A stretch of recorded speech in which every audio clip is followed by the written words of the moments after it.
मी कालही सांगितलं होतं, सभागृहामध्ये सुद्धा ही चर्चा झाली, त्यावेळेला सुद्धा चर्चा अशा मध्यम झाली होती की ऑपरेशन खरात हा निव्वळ हा ऑपरेशन करत असताना त्याच्या पाठीमागं काहीतरी असेल, त्यामुळे एवढं मोठं ऑपरेशन झालेलं आहे.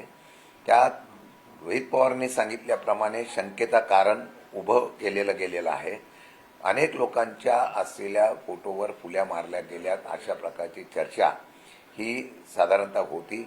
त्याचा आणि ह्या असलेल्या घटनेचा काही संबंध आहे का याच्या बाबतीमध्ये जर शंका व्यक्त केली असेल, आता CID चौकशी चालू आहे, CBI चौकशीच्या बाबतीमध्ये मागणी केलेली आहे. मला अजूनही कळत नाही की मी काल मी बघितलं नाशिकला एक बॅनर लावलेला दिसला, त्यामध्ये सामान्य जनतेची भावना त्या बॅनरमधून कळली की साधा FIR सुद्धा होऊ शकत नसेल अजितदादांचा, ते महाराष्ट्राचं दुर्दैव आहे. त्यामुळे शंकेला अनेक कारणं आहेत. त्या बाबतीमध्ये मुख्यमंत्र्यांनी सांगितलेलं आहे की मी कारवाई करतोय, परंतु काय कारवाई केली, ब्लॅक बॉक्सचं काय झालं, ब्लॅक बॉक्सला लगेच आपण 21 दिवसाच्या आतमध्ये लगेच त्याचा रिपोर्ट यायला पाहिजे. अजून त्याच्या बाबतीत मला रिपोर्ट आला नाही. CID चौकशीची काय झालं त्याच्या बाबतीमध्ये खुलासा झाला नाही.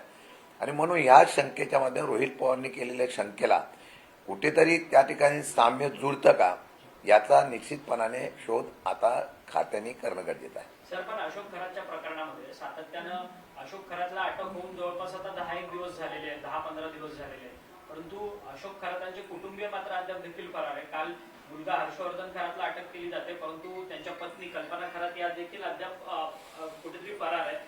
SITचा तपास हा सगळ्या संथ गतीने सुरू आहे का यावर प्रश्न. माझ्या माहितीप्रमाणे एक चांगले अधिकारी तिथे SITच्या प्रमुख म्हणून ठेवलेले आहेत. त्यांचं काम मी स्वतः बघितलेलं आहे.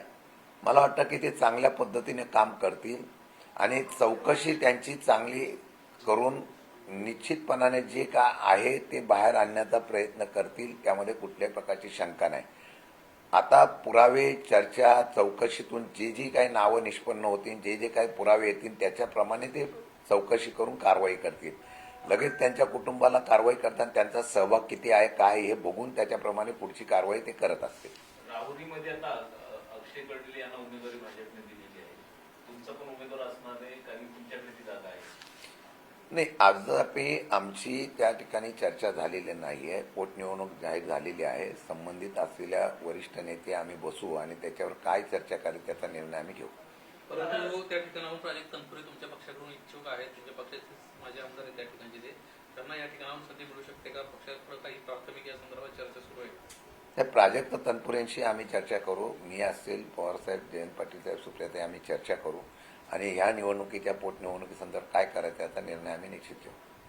खरं तर काल जैन मुनी नयन पद्मसागर स्वामी यांनी एक विधान केलेलं आहे. ते विधान अर्थात असं आहे की महाराणी ताराराणी या जैन धर्मीय होत्या आणि कर्मवीर भाऊराव पाटील हे सुद्धा जैन होते, अशा पद्धतीचा दावा नयन पद्मसागर स्वामी यांच्याकडनं होताना पाहायला मिळतं. कशा पद्धतीने बघता दोन समाजात तेढ निर्माण करणारे हे वक्तव्य नाही का?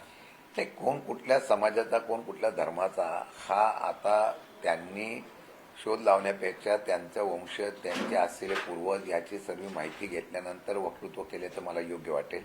मला वाटतं की एखादा कर्तृत्वान अशा युगपुरुष किंवा महापुरुष असेल, त्याला आपल्या समाजाचा दाखवण्याचा प्रयत्न होत असेल, त्यामुळे समाजामध्ये तेढ निर्माण होऊ शकते, नाराजी होऊ शकते. मला वाटतं तर सध्या महाराष्ट्रामध्ये एवढंच चाललेलं आहे की धर्मवाद हा जास्त चाललेला आहे. त्यामुळे मला वाटतं त्या संदर्भामध्ये वेगवेगळ्या प्रकारच्या अशा प्रकारच्या वक्तृत्व रोज आपल्याला पाहायला मिळते, त्यात आश्चर्य वाटायची गरज नाही. कार्यक्रम होत असताना उपमुख्यमंत्री एकनाथ शिंदे देखील त्या ठिकाणी उपस्थित होते आणि स्वतः मुंबईच्या महापौर ऋतू तावडे यांनी देखील आपल्या भाषणामध्ये दावा केला की माझा बंद गळा देखील बाबांमुळे चमत्कारिक पद्धतीने सुरू झाला, अशा पद्धतीचा दावा ऋतू तावडेंनी केला.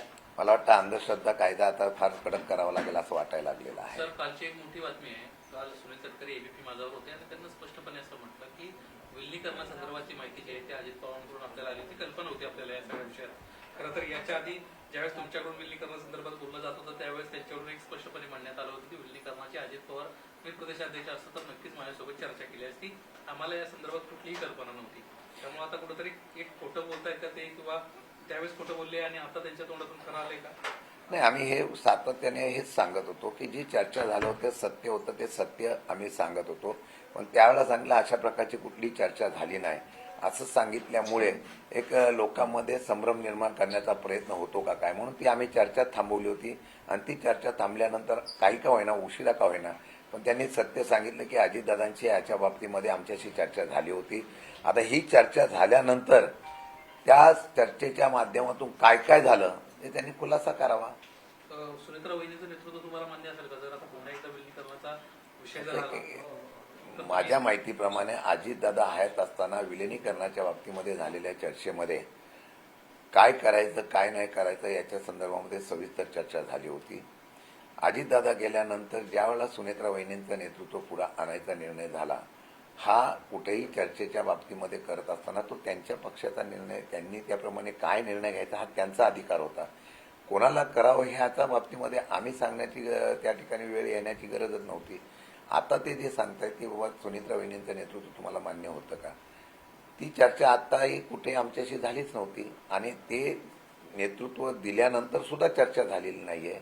त्यामुळे मला वाटतं की चर्चा झाली नसेल त्या चर्चेवर आम्ही स्टेटमेंट देणं किंवा त्या चर्चा झाली नाही त्या चर्चेवर त्यांनी आम्हाला प्रश्न विचारणं मला योग्य वाटत नव्हतं. मला वाटतं की सुनेत्रा वहिनींचा आता त्यांनी राष्ट्रीय अध्यक्ष केलेला आहे, राज्याचे उपमुख्यमंत्री झालेले आहेत, सगळे त्यांची प्रमुख पदं त्यांना दिलेले आहे. आता ही चर्चेचा आम्ही विषय जो आहे तो बाजूला ठेवून आता आम्ही आमच्या पद्धतीने पक्षवाढणी आणि आमचे आमदार खासदार सगळेजण आता सरकारच्या असलेल्या भूमिकेच्या माध्यमातून जी काय सध्याची परिस्थिती आहे त्याच्यावर फार मोठ्या प्रमाणात चांगलं काम करतायत. परंतु अजितदादांच्या मृत्यूनंतर देखील सातत्यानं विलिनीकरणाच्या संदर्भात आमच्याशी दादांनी कोणतीही चर्चा केली नाही, आम्ही पक्षाचे प्रदेशाध्यक्ष आहोत अशा पद्धतीनं जो काही दावा सुनील तटकरे यांच्याकडनं केला जात होता तो त्यांनी काल दावा स्वतःच खोटा ठरवलेला आहे. परंतु अजितदादांना मृत्यूनंतर देखील बदनाम केलं जात होतं का अशी वक्तव्य करून? याची कल्पना मला नाहीये, पण मला वाटतं की त्यांनी हे कबूल केलंही. आम्ही हेच सांगत होतो की आम्ही कुठल्याही प्रकारची, आम्ही फक्त त्यांचं दादांचं झालेलं निधन होतं त्या निधनाच्या वेळेला त्यांची अंतिम इच्छा म्हणून आम्ही भावना व्यक्त केली, ती पण आम्ही लगेच केली नव्हती. काही लोकांनी त्याच्यावर वेगवेगळ्या प्रकारच्या प्रतिक्रिया लगेच द्यायला सुरुवात केली होती, आम्ही दिली नव्हती. मला वाटतं की आता हा विषय संपलेला आहे. सत्य जे होतं ते बाहेर त्यांनी सांगितलं, उशिरा का होईना सांगितलं त्यांना. आता हे नाही, हे आता मी सांगणार नाही, कारण आम्ही जे सत्य होतं ते सांगितलं. आता ते सत्य त्यांनी उशिरा सांगितल्यानंतर त्यांनी का सांगितलं नाही, त्यांनी का, त्यांना कोणी सांगितलं का की तुम्ही आता बोला, तुम्ही बोलू नका, हे त्यांना विचारा. त्यावेळेस अजित पवारांच्या निधनानंतर तातडीनं पहिल्यांदा जर प्रतिक्रिया करून यायला सुरुवात झाली तर ते तुमच्या पक्षाकडून सुरू झाली होती. त्यामुळे कुठेतरी एक दबाव होता आणि या दबावाला जुगारून कुठेतरी सुनेत्रा पवारांना अध्यक्ष करायचं होतं, कारण सुनेत्रा पवारांच्या अध्यक्षासंदर्भात तुमच्यातून कुणीही बोलत नव्हतं आणि त्यामुळे कुठेतरी हा निर्णय घ्यावा लागला अशी एक चर्चा या निमित्तानं समोर आली. कसं आहे, जर तर त्या प्रश्नाला महत्व नसतं. असं आहे की विलिनीकरण त्यावेळेला होणार होतं, ही चर्चा होती का होती, फोटो का दाखवला, 2-4 दिवसानंतर काही लोक सांगत होते की नाही ही चर्चा अशी झाली नव्हती म्हणून ती बैठकीचा फोटो दाखवला गेला असेल. आता तो फोटो दाखवल्यानंतर एक आल्यानंतर मग आता तो फोटो का दाखवला, मग तुम्ही चर्चा करताना हे नेतृत्व मान्य करणार का, ते नेतृत्व मान्य करणार ना, असे प्रश्न विचारण्याचा प्रश्न करणंच हे चुकीचं होतं. मला वाटतं की ती विचारण्यामधला त्यांचा हेतू काय असेल याची मला कल्पना नाही, पण मला वाटतं की आता हा विषय आम्ही स्वतः सगळं थांबवलेला आहे. आम्ही आता आमच्या पद्धतीने काम करतोय. तुमच्याकडून एक सांगण्यात आलं होतं की विलिनीकरण हेच अजित पवारांना एक श्रद्धांजली असेल. आता पुन्हा एकदा ती संधी येते, कारण त्यांच्याकडून म्हणणं येत आहे तुम्ही ते नेतृत्व मान्य करा सुनेत्रा पवारांचं आणि कुठेतरी एक एकत्रीकरण होईल.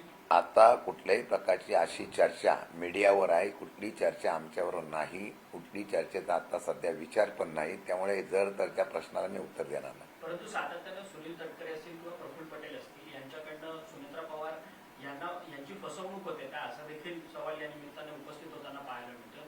एकीकडे त्यांच्या पक्षाचं संविधान बदलण्याचं प्रकरण असेल किंवा आता मात्र विलिनीकरणाच्या संदर्भात दादांनी आम्हाला सांगितलेलं होतं अशा पद्धतीचं वक्तव्य असेल, हे सगळं सुनेत्रा वहिनींना गाफील ठेवून ही सगळी प्रकरणं त्यांच्या मार्फत होत होती का? सुनेत्रा वहिनी मला वाटतं आता निर्णय घेतात असं दिसून येतंय आणि त्यांनी निर्णय काय घेतलेले आहेत मला आजच कळलं, काही कॉन्ट्रॅक्ट पण रद्द केलेले वगैरे. त्यामुळे ते आता त्यांच्या नेतृत्वाची त्या ठिकाणी ते काम करायला सुरुवात केलेली आहे. त्यामुळे त्यांच्या पक्षाचं उत्तर मी देणं बंधनकारक नाही. ओके. ते हे राहिलं ना ते तारा राणीवाल्यांच्यावर तुम्ही काय बोललात? बोललो ना तारा राणीचा, आपण बोललात. हा, ठीक आहे. बोललो. पक्षाच्या तुमच्या बैठका चालू आहेत, आज कोणत्या जिल्ह्याच्या बैठका होत आहेत आणि आगामी काळामध्ये पक्षामध्ये काही तुम्ही बदल करतायत का? कशा पद्धतीने तुमचं नियोजन आहे? काल विदर्भ झालाय, आता मराठवाड्याच्या बैठका आज होतील, उद्या एक अजून परत उर्वरित महाराष्ट्राच्या होतील आणि या बैठका झाल्यानंतर 6, 7, 8 तारखेला सगळ्या फ्रंटलच्या बैठका मी, सुप्रियाताई वगैरे आणि पक्षाचे नेते मंडळी आम्ही बसून करणार आहोत. ह्या सगळ्या बैठका झाल्यानंतर पक्षाच्या फेररचनेमध्ये आम्ही सुरुवात करणार आहोत आणि काही बदल करणार आहोत आणि नंतर राज्यामध्ये दौरे चालू करून मग लोकांच्यासाठी आम्ही कार्य करण्यासाठी पक्ष सक्षमतेने करणार आहोत. ओके.